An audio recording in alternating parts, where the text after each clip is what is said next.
Movie দেখতে কার না ভালো লাগে, কিন্তু সেই রকম মুভি যদি সেটা আপনার মনে প্রায় 1 বছর রেস্ট থেকে যায়, সেই রকম মুভি দেখতে হলে আমি করব 3টে মুভি সাজেস্ট, যেটা আপনারা দেখলে আপনারা বলবেন ওহ কি মুভিটাই না দেখলাম, যেটা আপনার মনে দাগ কেটে যাবে এবং আপনার জীবনে নতুন কিছু করাকে আপনাকে ত্বরান্বিত করে, বা মনে হবে যে হ্যাঁ আমি একটা মুভি দেখে ফিল করলাম গুড।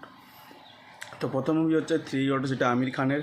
সেটা আপনার বলিউড যে নেটফ্লিক্সে বা অ্যামাজনে পেয়ে যাবেন। এটাতে আপনাকে যে পড়াশোনাই সব নয়, পড়াশোনা ছাড়াও নিজেদের উপস্থিত জ্ঞান বা অনেক কিছু লাগিয়ে আমি কতটা সাজেস্ট করবো পার্সুইট অফ হ্যাপিনেস। এটা একটা বাবা ছেলের মুভি। একজন বাবা তার ফ্যামিলিকে কতটা খারাপ কন্ডিশন থেকে উপরে উঠিয়েছে এবং নিজের কেরিয়ারকে উপরে উঠিয়েছে, অর্থাৎ একটা বাবা তার সন্তানের জন্য কত দূর যেতে পারে সেটা সম্পর্কে। তো পার্সিউট অফ হ্যাপিনেস এটা হচ্ছে সেকেন্ড, এটা হলিউডে আপনাকে দেখতে হবে, অর্থাৎ নেটফ্লিক্সে।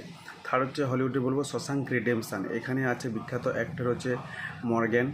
উনাই এবং আরেকটা ছেলে মিলে যে লাইফে কতটা খারাপ কন্ডিশন থাকলেও আপনি সেখান থেকে ঘুরে দাঁড়াতে পারেন এবং আপনি আপনার যেটা মনের ইচ্ছা বা ড্রিম লাইফ সেটা আপনি পেতে পারেন, সেটা কিন্তু এই মুভিতে দেখানো হয়েছে। অর্থাৎ একজনের কাহিনী দেখানো হয়েছে, যেটা দেখলে আপনি মুভিটার শেষ মুহূর্ত অবধি কিন্তু আপনি অবাক হতে থাকবেন। এটা কিন্তু আইএমডিবির এখনও অবধি রেটিংয়ে সব থেকে ফার্স্ট। আইএমডিবির ওয়েবসাইটে গিয়েও দেখতে পারেন। তো সাজেস্ট করুন 3টে movie, three idiots, the pursuit of happiness, and third হচ্ছে শশাঙ্ক রিডেম্পশন।